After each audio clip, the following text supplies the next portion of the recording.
Hello दोस्तों, आज एक और कहानी हम शीतला माता की लेके आए हैं जो कि एक सास और दोनों बहुओं पर आधारित है। तो कहानी बहुत ही अच्छी है, ज़रूर सुनिए। तो चलिए, कहानी सुनने से पहले एक बार दोनों हाथ जोड़ के बोल दीजिए शीतला मैया की जय। चलिए कहानी शुरू करते हैं।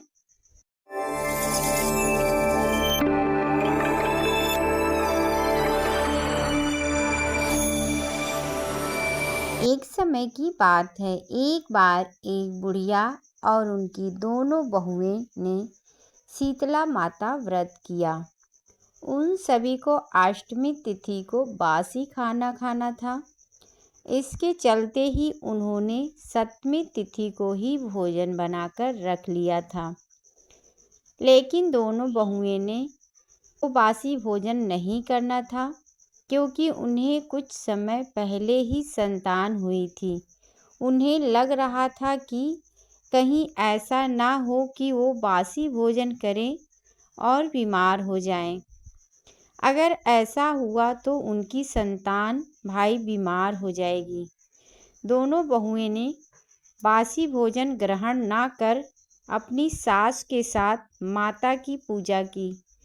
इसके बाद पशुओं के लिए बनाए गए भोजन के साथ ही अपने लिए भी ताज़ा भोजन बना लिया, फिर उसे ग्रहण भी कर लिया।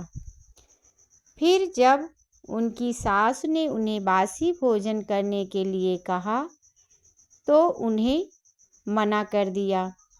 यह कृत्य देख माता कुपित हो गई और अचानक ही उनके नवजातों की मृत्यु हो गई। जब यह बात सास को पता चली तो उन्होंने अपनी बहुओं को घर से निकाल दिया। दोनों अपने बच्चों के शवों को लिए रास्ते में जा रही थी।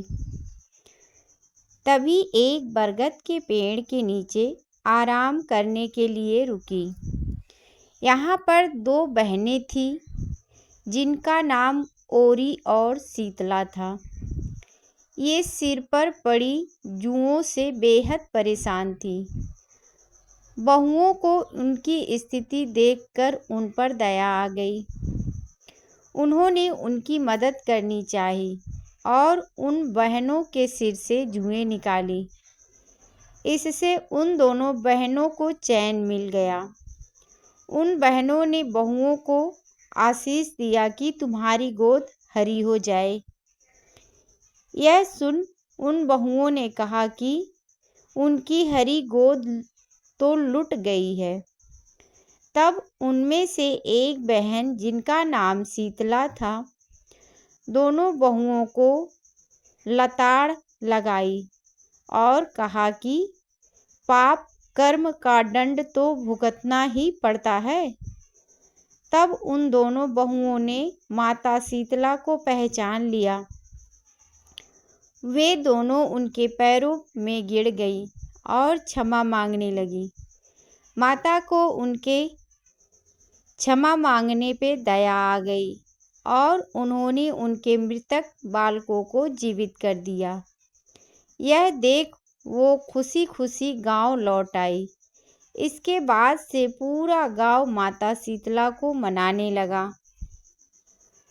दोस्तों, यह कहानी हमें बहुत कुछ सिखाने को कहती है कि ऐसे ही हमें अविश्वास नहीं करना चाहिए किसी चीज़ के ऊपर। जो हमारे पुराणों में है, जो हमारे पूर्वजों ने बताया है, वो एक सत्य घटना रहती है। इसीलिए हमें भी उनके नियम का पालन करना चाहिए और उनके कही हुई बातों को हमेशा समझना चाहिए और मानना चाहिए। तो आपको ये कहानी कैसी लगी कमेंट करके ज़रूर बताइएगा। कहानी अच्छा लगे तो चैनल को लाइक शेयर सब्सक्राइब करना बिल्कुल मत भूलिएगा। और एक बार दोनों हाथ जोड़ के प्रेम से बोल दीजिए जय शीतला मैया।